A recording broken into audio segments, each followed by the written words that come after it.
ఇప్పుడు మీరు చూస్తున్న ఈ పర్సన్ అయితే కవితలు చాలా బాగా చెప్తాడు. ఇంత చిన్న వయసులోనే చాలా కాంపిటీషన్స్ కూడా వెళ్ళి సన్మానాలు, అవార్డ్స్ ఇవన్నీ కూడా గెలుచుకున్నాడు. లెట్స్ సీ ఆ అబ్బాయి మాటల్లోనే ఒక కవిత మన డి ఛానల్లో చెప్తాడనమాట. ఓకేనా, వీఆర్ వెయిటింగ్ అబ్బాయి. ఓకే మేడం, తప్పకుండా. అంటే ఎలా ఈ కవితలు రాయాలి లేకపోతే ఇలా పార్టిసిపేట్ చేయాలని ఎప్పుడు అనిపించింది? ఇది చిన్నప్పటి నుంచి నేను చదివింది గవర్నమెంట్ స్కూల్ కాబట్టి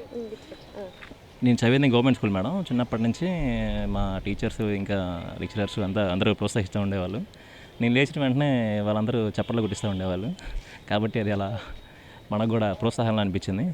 కాబట్టి అలా కొనసాగింది ఇప్పటి వరకు. డెఫినెట్గా ఇలాగే రాస్తుండాలి. మరి మా కోసం ఒక కవిత ఏమైనా చదివితే మేము చాలా హ్యాపీగా ఫీల్ అవుతాం, చూసే వాళ్ళు కూడా చాలా సూపర్ హ్యాపీగా ఫీల్ అవుతారు. తప్పకుండా మేడం, మీ ఛానల్ కోసం నేను ఖచ్చితంగా కవిత చదువుతాను.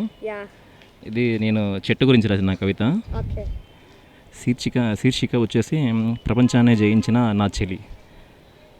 ఇది రవిని మింగిన అసుర తాండవి, జాబిలిని జత చేసి పంచిన జీవన తాండవి, సుందర స్వప్నాన్ని తన నిగూఢ హృదయంలో దాచిన వికాస శిరోమణి, ప్రపంచాన్ని నడిపిస్తున్న ప్రేమ రూపిణి, నా శాశ్వత భార్యమని.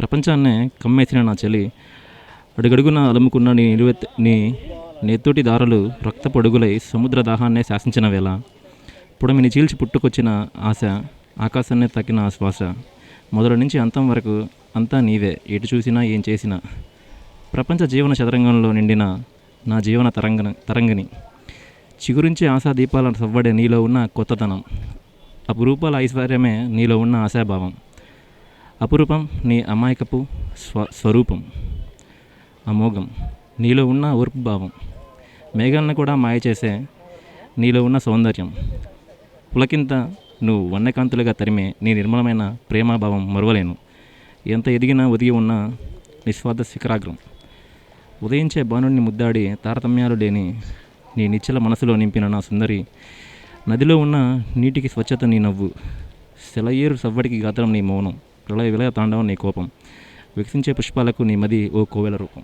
సూపర్. యాక్చువల్లీ ఈ కవిత చెప్పినప్పుడు లిటరలీ అక్కడ ఉన్న వాళ్ళందరూ కూడా సూపర్ డూపర్గా క్లాప్స్ కొట్టారు. నాకు ఆ డే ఇంకా గుర్తుంది.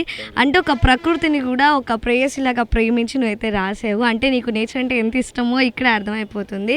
All the best for your future. ఇలాగే మంచి మంచి కవితలు రాసుకుని ఒక మంచి ఉన్నత స్థాయికి వెళ్ళాలని మనస్ఫూర్తిగా మా డి ఛానల్ తరపు నుంచి మేము కోరుకుంటున్నాం. ఓకేనా? Thank you madam. మీకు మీ డి ఛానల్కి మీరు ఇంకా బాగా ఎదగాలని చెప్పి నేను కోరుకుంటున్నాను. Thank you so much.